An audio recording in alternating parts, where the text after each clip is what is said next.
Hello students, I am Dr. Sudan Chaudhary.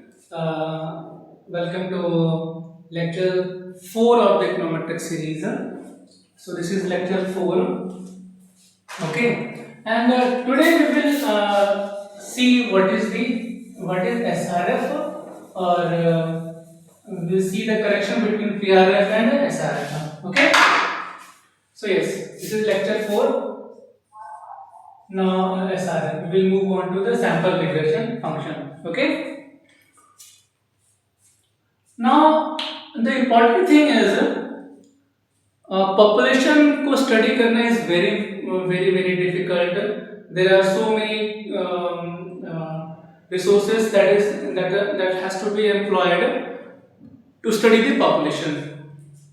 Costly भी है, time consuming भी है, और जरूरी नहीं है कि सारा डेटा हमें उस पर मिलेगा ही पॉपुलेशन का, उसको एनालाइज करना भी बहुत डिफिकल्ट होता है. तो instead of the population we study the sample. हम सैंपल को हम स्टडी करते हैं, जैसे कहते हैं ना कि बच्चों को देख करके उनके पेरेंट्स के बारे में हम कुछ आइडिया लगा सकते हैं. I think we can very much make some opinion about the parents depending on after studying the behavior of children. Okay, so in this sense we will be analyzing sample in order to draw some conclusion about the population. Okay, so let me make some space on the board. Okay, so that we can understand this sample regression function. Okay, हम इसको पूरा ही मिटा देते हैं, फिर इसको दोबारा से हम इसको कंस्ट्रक्ट करेंगे.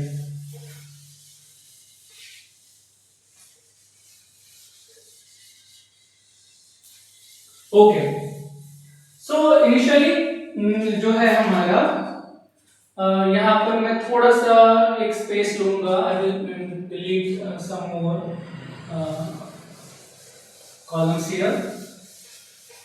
पूरा टेबल नहीं निकाल रहा because we need the data, इसीलिए I am not deleting erasing the entire board. ठीक है, okay, we are perfectly fine with this space. Okay, fine. Now हमारा पॉपुलेशन का जो लाइन था वो इस तरीके से था. ठीक है, ये था हमारा सैंपल, सॉरी ये था हमारा population regression function PRF. Okay, now what we will do is for these categories of weekly family income हम कुछ सैंपल्स एक में से उठाएंगे. Understand this. से सपोज एक सैंपल है हमारा y और हमारा ये है हमारा x. ओके, सपोज 800 अगर मैं x लेता हूं और इसमें से कोई एक सैंपल हमने उठाया से दिस वन 700 वाला, तो ये है हमारा 700. ओके, दूसरा सैंपल हमने उठाया 1000 family income, weekly family income. From this subcategory, I am taking one sample, say 650. Okay.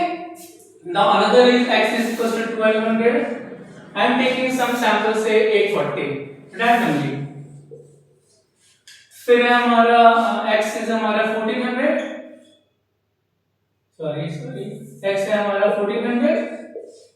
इसमें से हमने उठाया, सॉरी हमने कोई गलती किया क्या, did I make any mistake. 1200 का हमने क्या लिया, 840 लिया. फाइन. नाउ 1400 का मैं 950 लेता हूं. ओके, देन 1600 का आई हैव टेकन से दिस वन 1020. देन 1800 का आई एम टेकिंग सम से 1400. Okay, now understand this.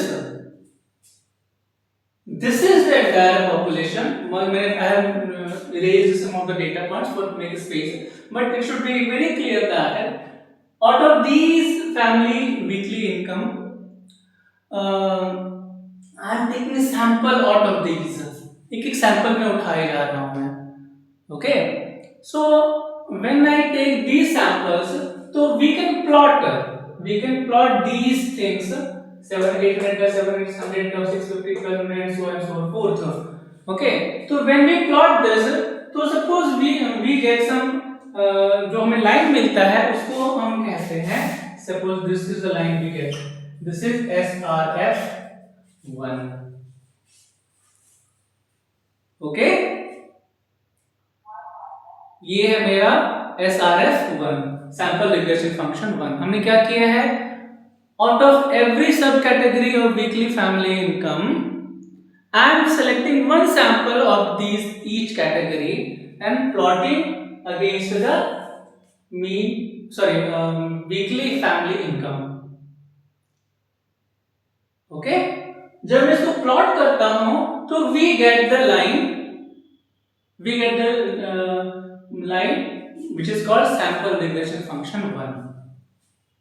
इसी तरीके से we can draw other samples. ध्यान देना इस चीज में, जब मैं अदर सैंपल्स में ड्रॉ कर रहा हूं, so this axes are fixed. This is important. These axes are fixed और constant. These are not changing. क्या चेंज होगा, ये चेंज होगा. ओके, एंड अकॉर्डिंगली 750 लिया था, 800 का मैंने क्या लिया था, 700 लिया था, राइट, 700 लिया था. अब इस 700 के बदले आई विल बी टेकिंग 550.